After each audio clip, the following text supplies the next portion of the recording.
Hello and welcome to the short highlights of the 7th edition of the ANEXO CAMS Women's Cycle Classic, marking the beginning of the British National Road Series.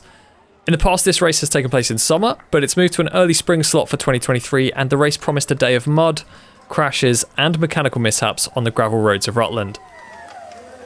The race left Melton Mowbray after a ceremonial start in the town, and Das Hansling was heavily represented at the front. Neutral section over, and as the flag dropped, the riders were practically overtaking the lead car, ready to get racing. We had a flurry of attacks as expected, Das Hansling sending riders up the road straight away to force a move early on, clearly ready to take on the race and defend Sammy Stewart's series win from last year.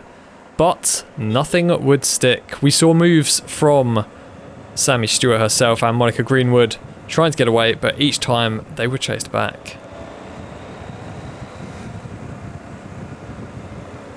Loughborough Lightning's Frankie Hall was visible at the front chasing moves. She was clearly in good form and she'd ridden strongly at the peaks 2-day the week before. In spite of the attacks, the bunch stayed together, with no one taking any risks before the first gravel sectors. The morning rain had cleared and the roads were drying up, but the gravel and mud was still very wet indeed. Jo Tinley led the bunch through the farm tracks around Euston, taking the reins from the start of the Mannerberg sector.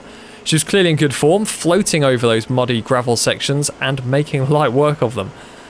And her effort started to take its toll on the bunch, and we saw a few splits early on. However, one rider who wouldn't be caught out was Flora Perkins of the Phoenix de Koenig development team, who was glued to Tinley's wheel all through those first sectors. Jo Tinley safely navigating that tricky little left-hander in the Manor Farm sector, with a long line of riders chasing after her wheel. Coming out of Euston, those twisting lanes had done some damage, and a large split saw a group of riders going clear with all the major teams represented. And Jessica Finney of AWOL O'Shea was wise to the danger, getting herself right up at the front there. However, that group was too big to work together and it was soon brought back by the main peloton.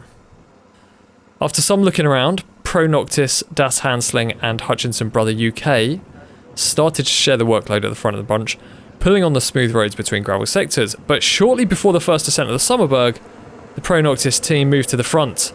Jessica Finney deftly nipped around the side there to make sure she was at the front of the peloton. Once on the berg, Jo Tinley drove the pace hard, and this time it looked a bit more promising. Her effort on the tough 2.2 kilometre sector was splitting the race into small groups and whittling down the front of the race as riders were jettisoned out of the back. Those gravel roads clearly taking their toll. Off the Sommerberg and onto the country lanes, the pressure stayed on. Riders were desperately looking for shelter and a friendly wheel, but the front of the race was absolutely flying. Emma Jeffers and Robin Clay had the breakaway in sight, and they were desperately close to making the junction. They were just unable to make it, which meant we were left with just 6 up the road. Alongside Tinley, we had Monica Greenwood, Flora Perkins, Jessica Finney of AWOL O'Shea, and the duo from Hutchinson Brother UK, Sean Botley and Tamsin Miller. Those 6 riders worked well together and they slowly built a lead of almost 3 minutes at one point, with Tinley mopping up the remaining points in the Queen of the Bergs competition. And she would go on to win that competition, as well as earning a world-famous Melton Mowbray pork pie for her efforts. Meanwhile, the others were looking ahead to the finish, making sure safely to navigate the dirt tracks. There's some tentative cornering from Tamsin Miller at the back, just struggling a little bit to hang on to the back of the breakaway on that Mannerberg sector. Perkins briefly tried to break that group, accelerating over the quickly drying sectors, but she was chased by Finney and Tinley. In fact, by this point in the day, that gravel had dried out enough that the breakaway was almost able to work together on it.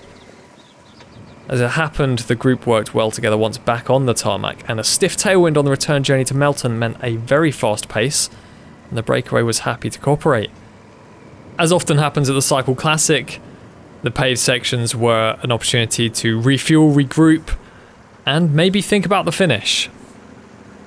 Coming into the finale, Flora Perkins was looking strong on the back, and for a moment, it looked like she would attack with 1 kilometre to go.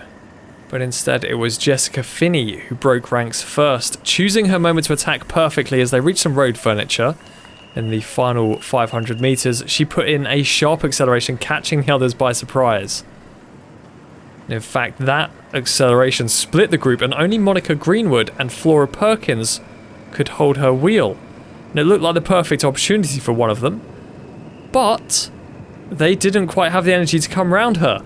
And instead, Finney powered across the line, winning by a bike length with a look of absolute shock on her face. And we caught up with her at the finish line for a few words. I'm quite shocked, to be honest. It was a really fast running with the 6 girls. We're really working well together.